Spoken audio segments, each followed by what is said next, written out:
नमस्कार दोस्तों, आज हम अपने वीडियो के माध्यम से बताने जा रहे हैं जाने कैसे पड़ा हरतालिका तीज का नाम। ये है व्रत कथा। हरतालिका तीज यानी वो दिन जब सुहाग की लंबी उम्र के लिए पूजा की जाती है, निर्जल व्रत रखा जाता है और सुहाग की लंबी उम्र की कामना की जाती है और सुख समृद्धि का आशीर्वाद प्राप्त किया जाता है। तीज के मौके पर सुबह से ही व्रत की पूजा की तैयारी शुरू हो जाती है, लेकिन उससे पहले जान लीजिए शिव गौरी की पूजा का सही विधि और विधान।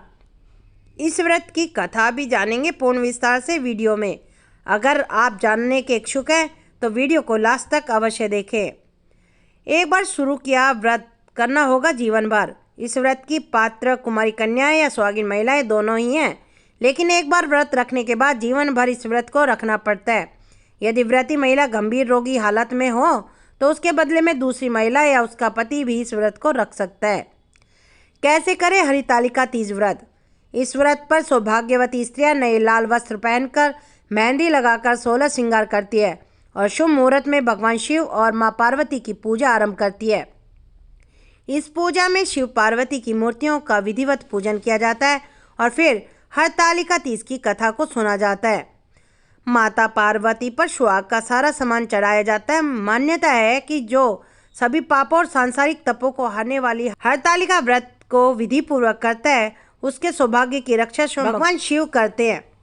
व्रत का समापन। इस व्रत के व्रती को शयन का निषेध है। इसके लिए उसे रात्रि में भजन कीर्तन के साथ रात्रि जागरण करना पड़ता है।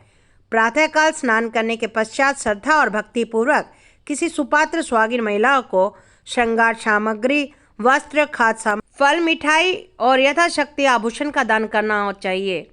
क्यों पड़ा हरतालिका तीज नाम। हरतालिका 2 शब्द से बना है, हरित और तालिका। हरित का अर्थ है हरण करना और तालिका अर्थात सखी।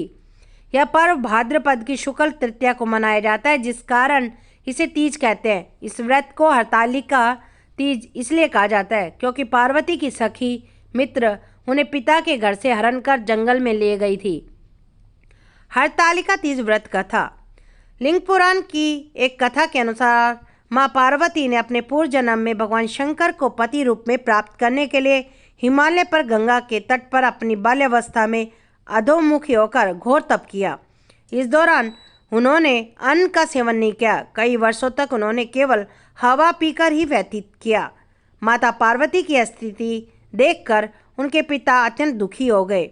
इसी दौरान एक दिन महर्षि नारद भगवान विष्णु की ओर से पार्वती जी के विवाह का प्रस्ताव लेकर मां पार्वती के पिता के पास पहुँचे, जिसे उन्होंने सहर्ष ही स्वीकार कर लिया।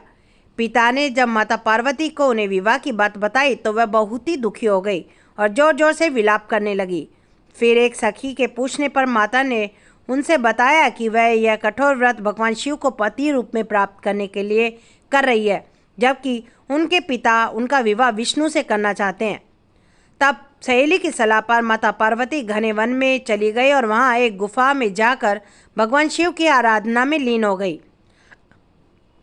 भाद्रपद तृतीया शुक्ल के दिन हस्त नक्षत्र को माता पार्वती ने रेत से शिवलिंग का निर्माण किया और भोलेनाथ की स्तुति में लीन होकर रात्रि जागरण किया। तब माता की इस कठोर तपस्या से प्रसन्न होकर भगवान शिव ने उन्हें दर्शन दिए और इच्छानुसार उनको अपनी पत्नी के रूप में स्वीकार कर लिया।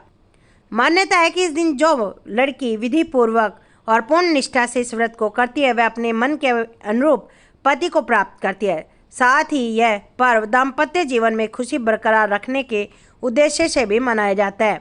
उत्तर भारत के कई राज्यों में इस दिन मेहंदी लगाने और झूला झूलने की प्रथा है।